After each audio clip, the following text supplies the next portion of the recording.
Fala família, Leonardo aqui para mais um Giro de Notícias nesta sexta-feira, logo pela manhã do dia 21/3/2025. Eu colo aqui com as últimas atualizações do Vasco e nesse vídeo eu quero te trazer alguns cortes do técnico Fábio Carille, que teve falando ao GE sobre as prioridades do Vasco para esse ano de 2025. Falou também sobre a utilização de Felipe Coutinho e Dimitri Payet e até da renovação do contrato dos dois jogadores, inclusive sobre o Dimitri Payet. Parece que a cada dia que passa, dificilmente ele ficará até o final do ano. E também o Fábio Carille falou sobre os reforços que chegaram, se eles vão dar conta dessa temporada ou não, pelo menos até a próxima janela de transferências. Quero também falar aqui sobre os valores dos elencos da Copa Sul-Americana,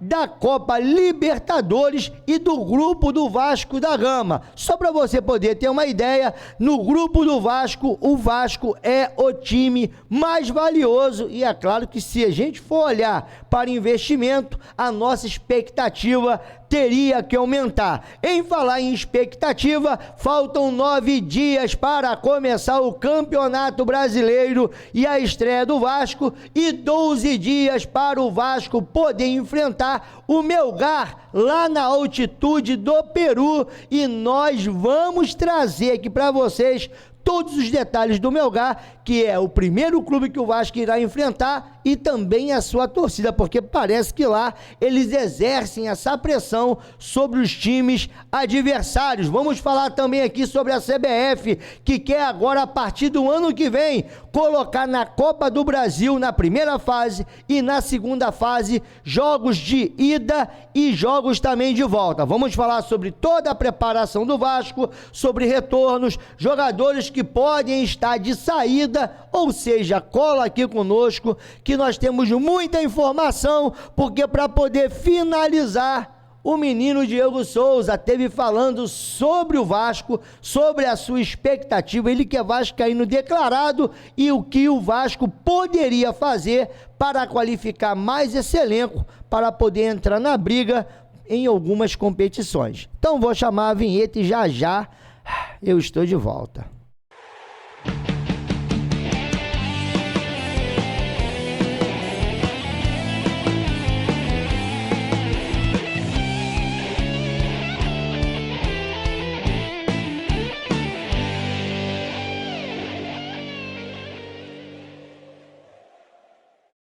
Voltamos aqui, Leonardo Canal, na torcida vascaínas, como sempre, agradecendo a todos vocês que estão aqui, sempre deixando o seu like, sempre aí comentando, sempre nos assistindo. Ontem teve aquela polêmica sobre o Dimitri Payet, mas hoje voltamos aqui à nossa programação normal. Mas galera, eu falo de tudo aqui no canal, não importa, se é do Vasco eu vou te manter informado, assim como muitas pessoas não se importam e não querem saber. Eu não falo somente para 10, para 20, graças a Deus, é por isso que eu tô sempre agradecendo vocês aqui. Eu falo para mais de 100 mil pessoas, não vai dar para não vai dar para em todas as informações eu agradar todo mundo, mas o meu serviço aqui é te manter informado com aquilo que rola no Vasco da Gama, ou diretamente ou indiretamente faz parte do nosso cotidiano vascaíno. Bom, para você que chegou aqui agora e ainda não é inscrito, se inscreva, ative o sininho das notificações.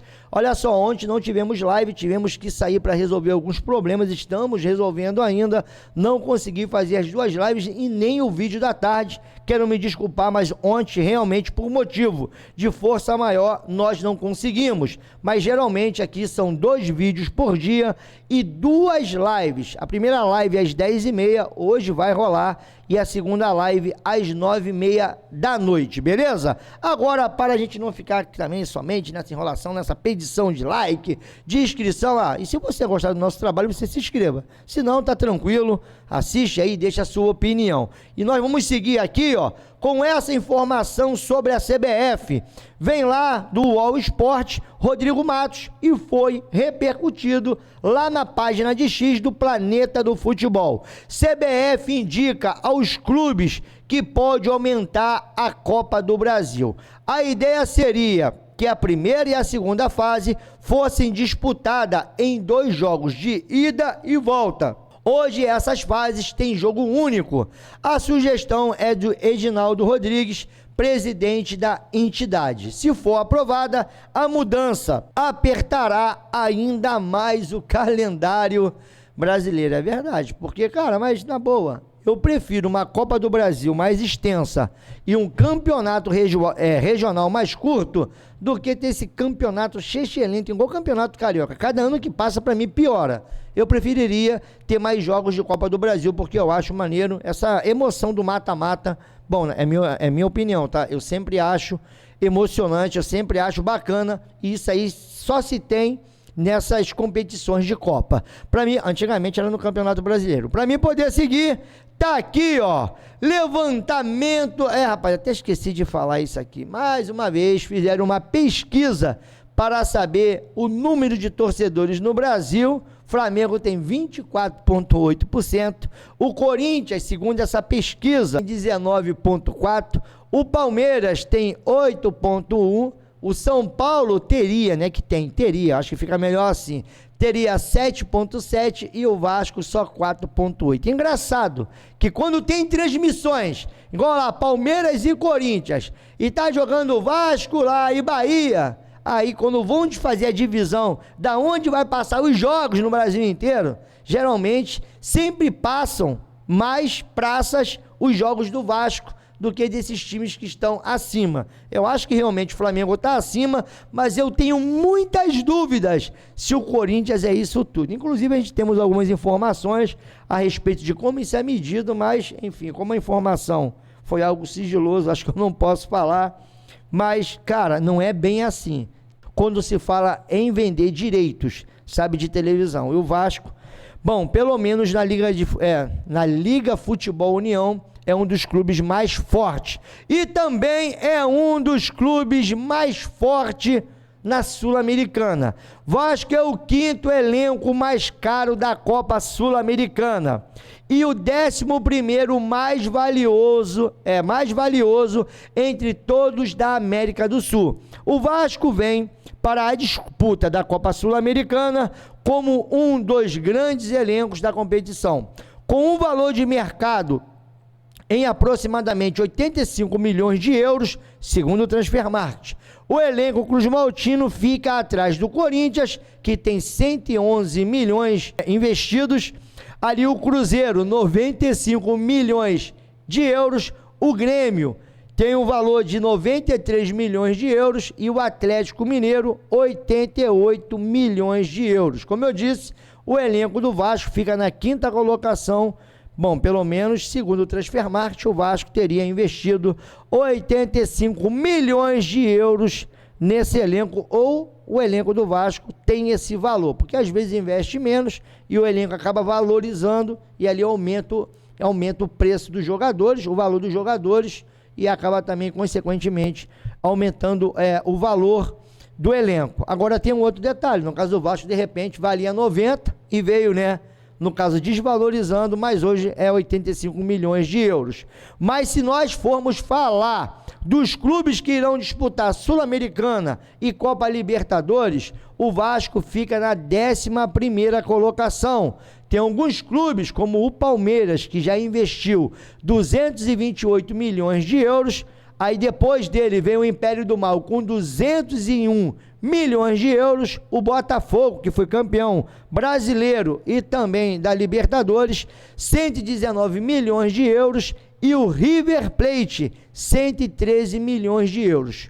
O Internacional, 97 milhões de euros, e o Bahia, 91 milhões de euros. Então o Vasco está naquele bolo, fica na 11ª colocação, se for colocar as duas competições. Agora, se tratando de Sul-Americana, se você for olhar para o grupo do Vasco, o Vasco, ele vale 85 milhões de euros. O Lanús vale 28.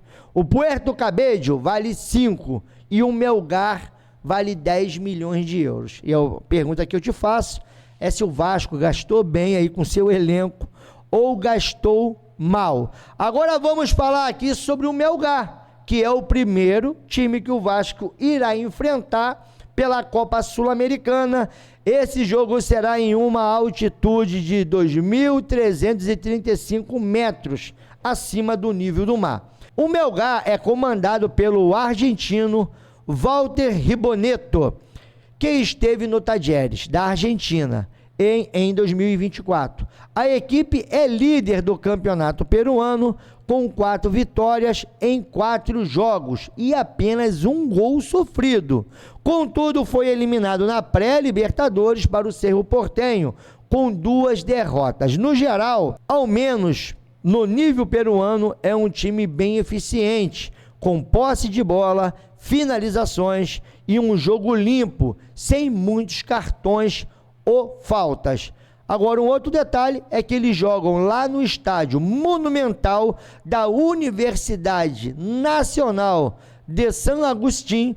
O estádio é em Arequipa, tem capacidade para aproximadamente 40 mil torcedores e é o 4º maior estádio do Peru, atrás apenas do Monumental, do Nacional e do Inca Garcilaso de la Vega. Agora foi.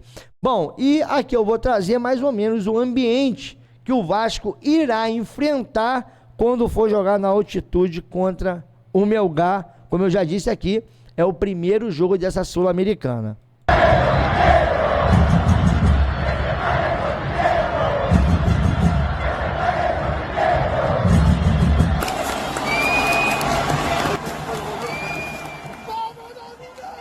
Isso é o clima, irmão.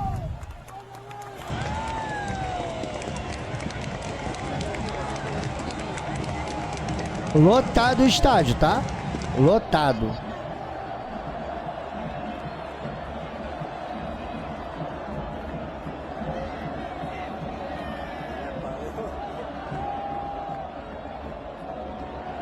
Então é mais ou menos isso daí que o Vasco irá enfrentar. Lembrando que esse estádio não tem toda a parte coberta, só tem uma área. E ali abriga 40 mil torcedores. Pelo menos nesse jogo aqui do Melgar, deveria ser já pela fase, né, ali, pré-Libertadores, a fase de pré-Libertadores, eles colocaram aí essa quantidade de torcedores. Vamos ver como é que o Vasco se comporta. Agora vamos falar aqui a respeito do elenco do Vasco e sobre reforços, para ver ali do Carille se tá bom esse elenco, se tá ruim, se tá faltando alguém, se não tá faltando, se eram os jogadores que ele queria ou não. O Carille vai abrir o jogo lá no GE e nós vamos trazer aqui agora, lembrando, as imagens, os créditos, é lá do Globoesporte.com. Não é que eu não pedi, né? Tanto eu como a diretoria entendi. Muitas vezes as perguntas foram no sentido de eu cobrar. E eu não podia cobrar algo que eu estava vendo eles correndo atrás tanto, e trabalhando tanto, e tentaram tanto. E aí, são 4, 5 cabeças sempre, né?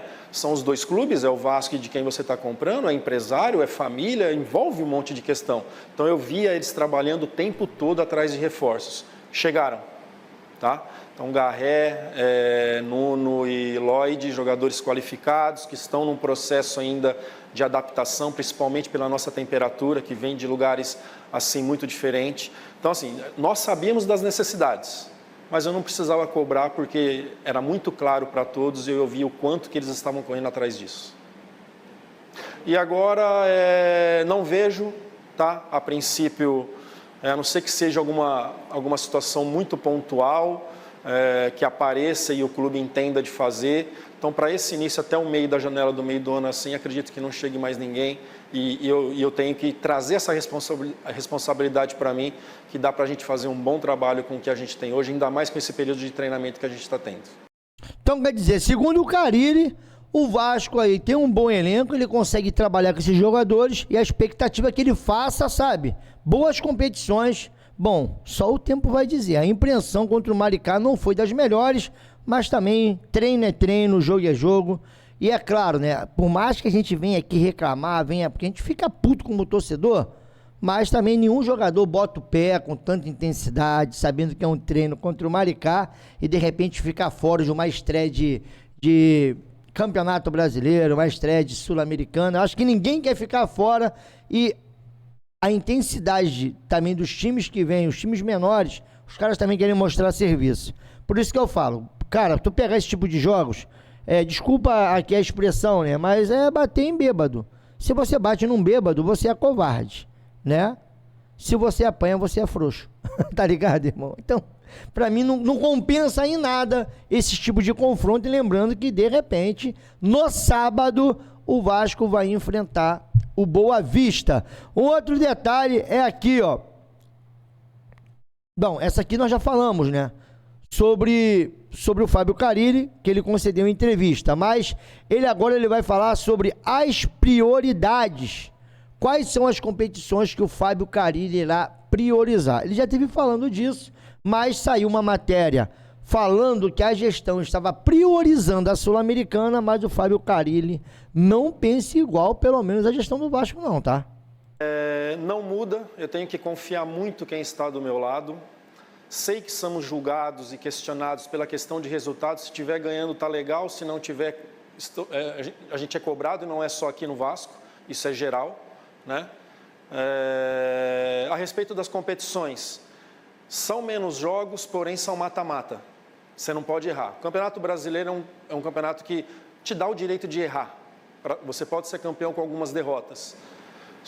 Sul-Americana, Copa do Brasil, nesse caso, não. No mata-mata aí, na hora que tiver no mata-mata, um jogo que você faz ruim fora, para você reverter depois, é difícil. Então não dá. Foi agora com o Corinthians parecido, por exemplo. Fez um jogo ruim fora para reverter em casa e não conseguiu.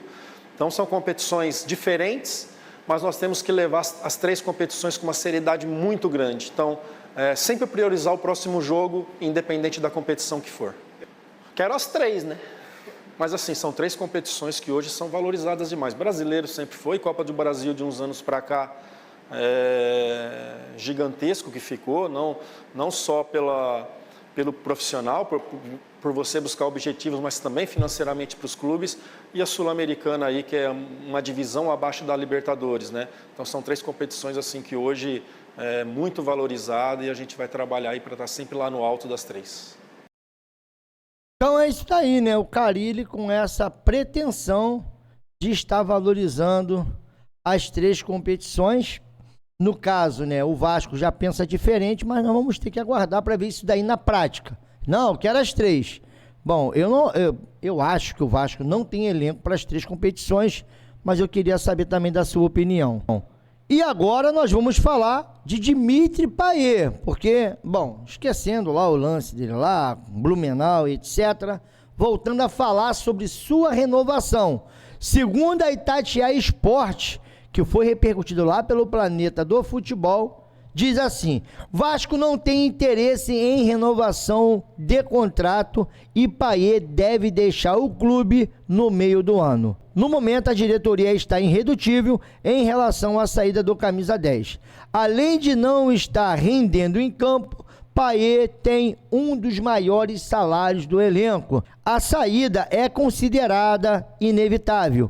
Uma reviravolta só aconteceria caso o francês aproveite os poucos jogos que lhe restam ou se ele reduzisse drasticamente o seu salário. O Vasco chegou ali a oferecer, né, esses 5 milhões que o Vasco devia a ele do início do ano até maio, ser diluído 750 mil mês até o final do ano, mas parece que o Payet não aceitou e a contagem regressiva para o término do seu contrato a cada dia vai passando. E detalhe, 6 jogos em São Januário, Santos, Porto Cabedelo, Sport, São Januário ou comando de campo do Vasco, porque contra o Flamengo não poderá ser, mas Flamengo, Lanús e Palmeiras, e 4 jogos fora, Melgar, Corinthians, Ceará e Cruzeiro. Lembrando que no meio desse intervalo ainda pode ter algum jogo de Copa do Brasil. E aí o Payet teria aproximadamente 10 jogos para poder provar o seu valor e ter ali a chamada renovação com o Vasco.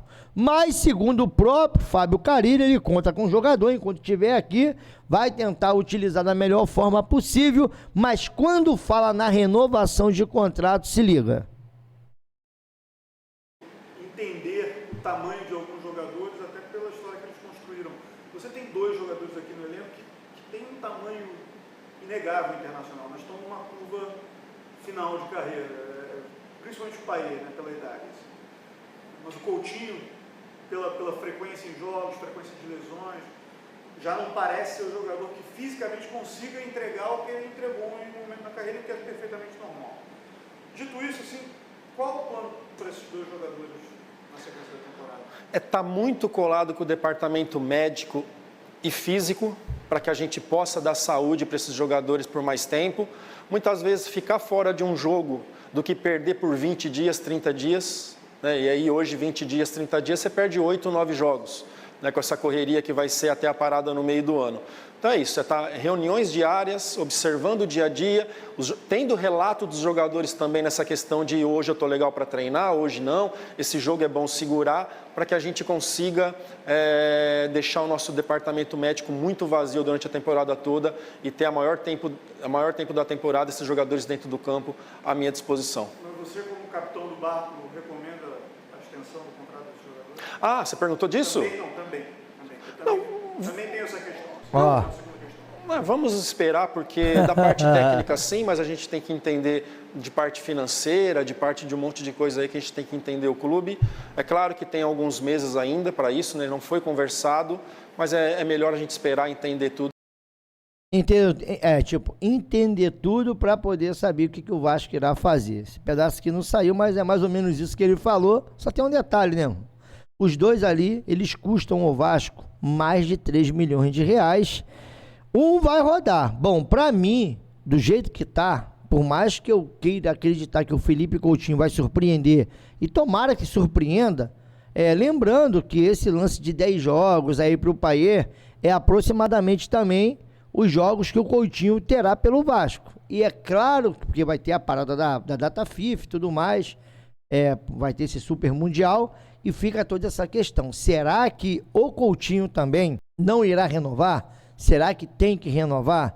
Qual é a sua opinião sobre isso? Depois também de todos esses episódios aí do Dimitri Payet, será que renova? Será que não renova? O que você acha disso? Porque o Vasco, mais uma vez, ontem, pela parte da manhã, esteve trabalhando.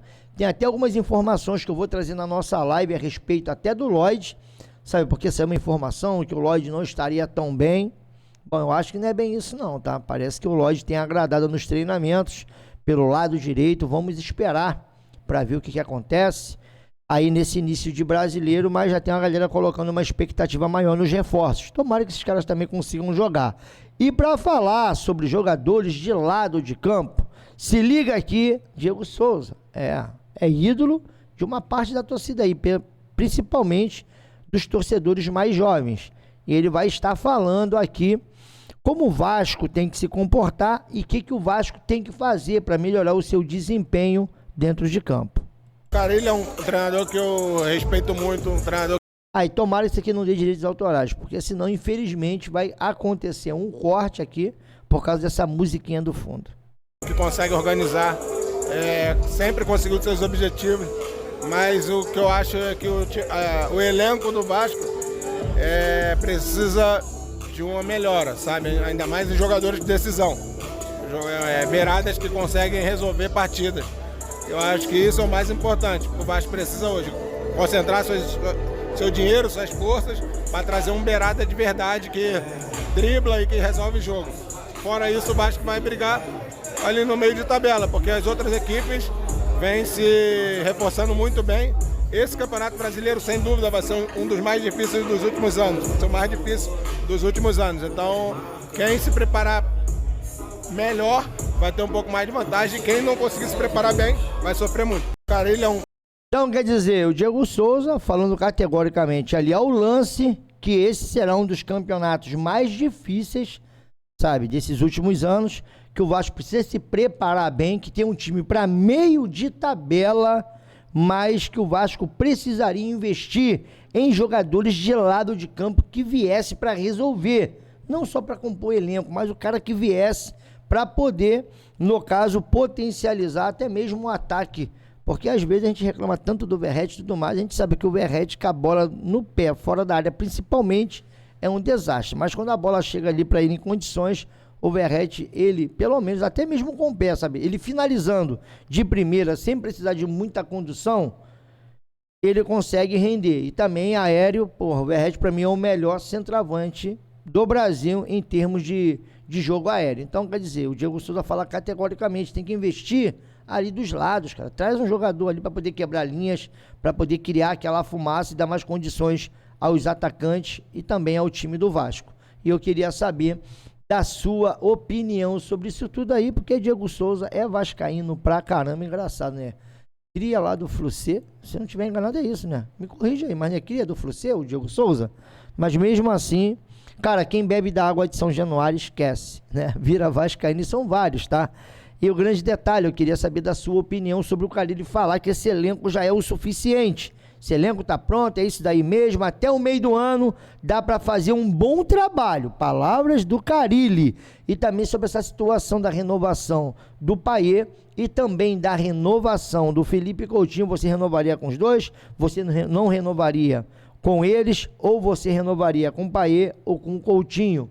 E um outro detalhe é sobre priorizar competições. Qual competição você priorizaria? De repente, Campeonato Brasileiro, Copa do Brasil ou Sul-Americana? E para poder finalizar toda essa história aí da CBF querendo aumentar a Copa do Brasil, como é que fica esse calendário? E também essas pesquisas mequetrefes que dizem que o Vasco tá ali, cara, eu não consigo enxergar isso assim.